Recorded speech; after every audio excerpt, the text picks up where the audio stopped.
Hi, my name is Jeff Pagano, and welcome to our bonus clip from our Rap Pod recording where our panel look back over the second test. If you missed it, it's on Apple, Spotify, and all the other usual places.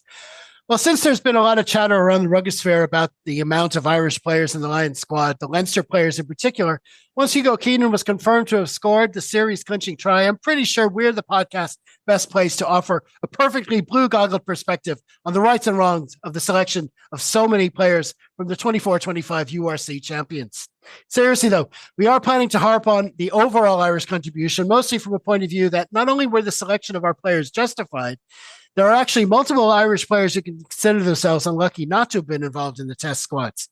We'll just start with yourself, Keno. This topic was originally yours. I decided to pick it up and run with it in the direction of a fully blown love-in. But your original title was Leinster and Ireland Core Influence on Lions. Cohesion is Vindication. Yeah, absolutely. This is not the first time that you've seen an awful lot of players from a single country being represented in a single Lions team. Gatland was notorious for annoying us with it, frankly.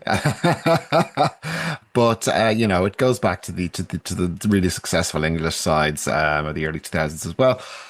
So it's not new. But I mean, having Irish and Leinster players, especially having the familiar units, you've got front row units, Porter, and Furlong. You got Aki and God love him Ringrose in the centre. We got that for one of the warm up games at least, and hopefully test 3. And then you got back line. You got Keenan and Lowe in there, and it just helps settle things when you've got even part of units settled and know each other and can kind of bring in the third person. It really does help. And these are units that are operating at the highest levels in provincial, European, and international rugby. This is an Irish side. These are Irish players that have lost 2 tests since the last World Cup, off the top of my head. So they're by no means jokers or weak, or they're not. It's not selections by favoritism, which is a lot of what was being kind of bandied about. And frankly, it's now been vindicated. They've gone out there and they've done exactly what needed to be done. And you could see the change that had happened in terms of their cohesion as a team from their first warm-up game. It was all over the shop against Argentina. But you could see it growing game on game. And, some of that is absolutely down to Andy Farrell and the coaching team and their efforts. But a lot of it's going to be internal as well. And you can't help but think that the pre-built units are going to bring on other people and bring in other people, and they know the systems and they are going to help this work. And it doesn't hurt that the individual players are playing as well as they were as well. Yeah, I mean, you talk about unit combinations. I suppose an exception to that would be a halfback, but going into the series, we weren't sure about Finn Russell. I mean, was never sure, but the good Finn Russell, for the most part, seems to have turned, and he did click. I mean, the difference, you talked about that first game against Argentina, and but then we had another match after that, and then there was the Reds in Brisbane, and it was Gibson Park and Russell, and just the back line was completely different then from there. But Gibson Park is key to that as well. And when it comes to the Irish players, yeah, you're right. I mean, but it makes sense because of the 4 nations going into this tour. It is the Irish team that has done the best in the previous years. Gatland's Lions teams would always come after. He's just after winning a Grand Slam. You look at the 2005 team. England had won the World Cup all this time. I mean, it depends on the. It depends on the team. You're never going to get a squad that's going to have, we're going to have equal parts from all 4 nations. That's just not going to happen. And plus, I hate to bring it up, but look where Welsh rugby is. It just follows that they're not going to have that many players in the squad. It's nothing against. It's about picking the best team. It's an all-star selection, but it's about picking the best players. And at the moment, you can justify. I know we're Leinster fans, and there's a lot of Leinster players there. But there's also a lot of Leinster players that could have been there. Clayton Dorse would have been captain. I mean, he would have been captain if he was fit. Oh yeah. Gary Ringrose would have been wearing 13 if he hadn't, if he didn't have the concussion. We know that for a fact. There's other players. You could even make a case for if Tommy O'Brien hadn't been injured and he was playing the way he had this year, if he'd been playing like that for the last 2 or 3 seasons, he'd be in contention. Or even for one full season. If he'd had that run earlier on this season, I think he could have been a bolter. But this is the thing. The Lions is not about selecting the 23 best players in their positions, because that's not how you win games. That's not how rugby works. It's a team sport. Like, you can have the 23 best players and they can play like they've never met each other and they'll do shit. Like, you might have some moments of individual brilliance, but they won't work as a whole. And that's like, rugby's really not like, I'm going to say the S word, soccer in that sense. You can't have one player is not going to carry a team by themselves. No.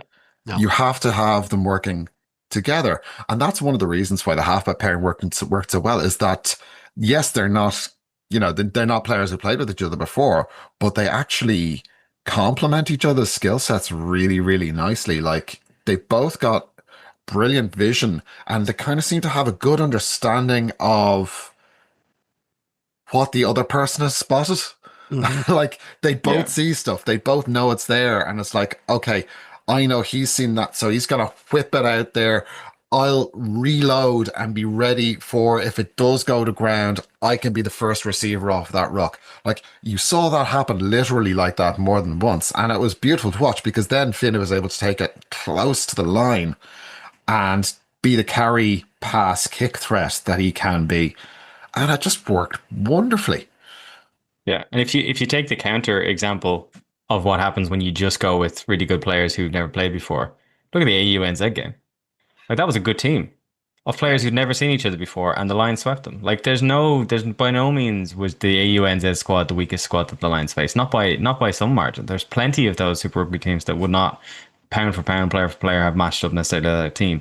But because they were a bunch of guys who met in the car park and, really hadn't had a whole lot of time to train, it doesn't matter, If you put Dan Carter against a town cup team, he'll probably run through a couple of them. But, like, unless the distinctions are that big, you need some kind of link play. You need some kind of connection between players. And if the argument just comes down to, I didn't like that there were this many Ireland players in the last 4 Six Nations seasons, I think Ireland have lost one game against the other 4 nations. They lost to England last year. That was the only year in the last 4 that they didn't win the Triple Crown. So I don't know that the other 4 nations can really have, the other 3 nations can really have that many arguments about their players being included or not. Obviously, if I was Welsh, I'd be quite frustrated, particularly with how well Thomas Williams was playing up until he got injured, and you can have a massive amount of sympathy for the guy. Darcy Graham as well, to come in and hopefully in the future he'll always remember that he got a try in his Lions match, and that's really frustrating. But, like, across the board, like, Leinster and this year Leinster won the URC 2 years ago, Munster won the URC.